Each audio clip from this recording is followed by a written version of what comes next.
At 15,000 feet, everything changed. What started as a routine commercial flight turned into a moment of sheer terror. The aircraft, gliding peacefully through a sea of clouds, suddenly jolted violently. Alarms screamed, lights flashed, and passengers were thrown into chaos. Oxygen masks dropped from the ceiling. Panic spread like wildfire. Among the 128 souls on board, including businessmen, families, and tourists, no one knew that the fate of the entire flight would soon rest in the hands of a quiet little girl traveling alone. Captain Daniel Reeves had been a seasoned pilot with over 25 years of flight experience. He had flown through thunderstorms, navigated emergency landings, and handled countless in-flight anomalies. But nothing could have prepared him for what happened that day.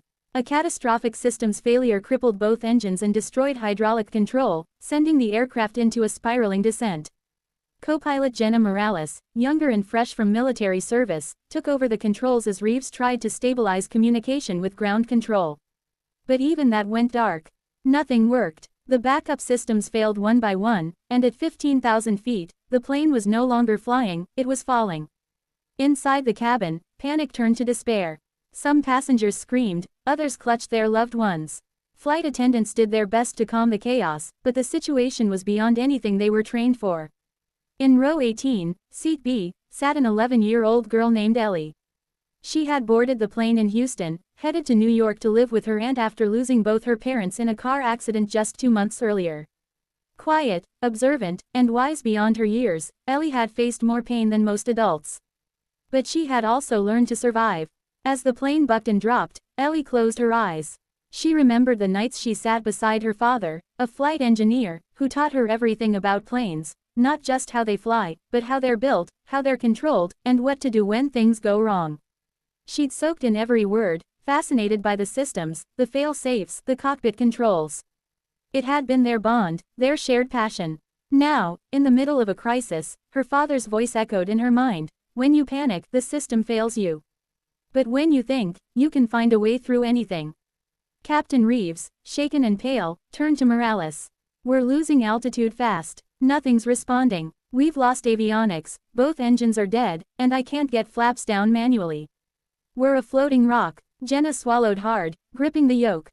There's nothing left, sir. I don't think we're gonna make it. Reeves exhaled. For the first time in his long career, he gave up.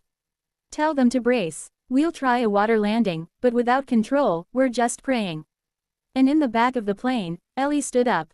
A flight attendant, Maria, tried to push her back into her seat. Sweetie, stay seated. Put your seatbelt on. I know what's wrong, Ellie said calmly. Honey, this is serious. You need to sit. I know what's wrong with the plane. Please, I need to talk to the pilots. Maria stared at her. Not the time for games. But something in Ellie's eyes stopped her. It wasn't fear, it was focus, the kind only seen in people with clarity under fire. Reluctantly, she radioed the cockpit. There's a little girl, she says she knows something about the systems. Reeves didn't even look up. Tell her to sit down. But Jenna, she hesitated. Wait, put her through. Moments later, Ellie's small voice echoed through the cockpit speakers. Captain Reeves, my name is Ellie. My dad was an aeronautical engineer. I know your model. I think the hydraulic control line was compromised near the aft access panel under the rear cargo bay. If the backup electric routing system shorted there, your control surfaces won't respond. You might be able to override using the manual bus switches behind panel 3 if they haven't melted. Silence. Reeves blinked. How old are you? 11. But I'm not wrong. Jenna spun in her seat. I remember reading about that exact failure. It happened in a test scenario 5 years ago. She's right. We have a chance. With renewed purpose, Jenna leapt to her feet, flipping the emergency control access panel. It wasn't easy. The switches were outdated, rusted, rarely touched. But they hadn't melted. With a few flicks, power rerouted to an alternate control system. And for the first time in nearly 9 minutes, the yoke responded. The plane stopped spiraling. Reeves, stunned, pulled up gently.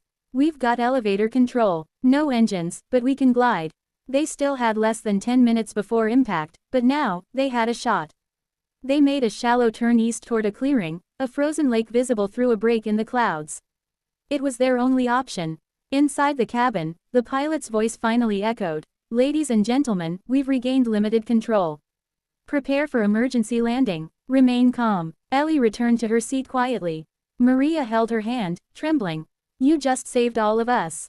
The landing was rough. Ice cracked beneath the weight of the aircraft, skidding it to a halt just feet from open water. There were injuries, broken bones, bruises, but no lives lost. When rescue teams arrived, news had already spread. A little girl had helped save a commercial airliner. Media from all over the world flooded the crash site, eager to interview the brave child who did the impossible. Ellie, however, avoided the spotlight.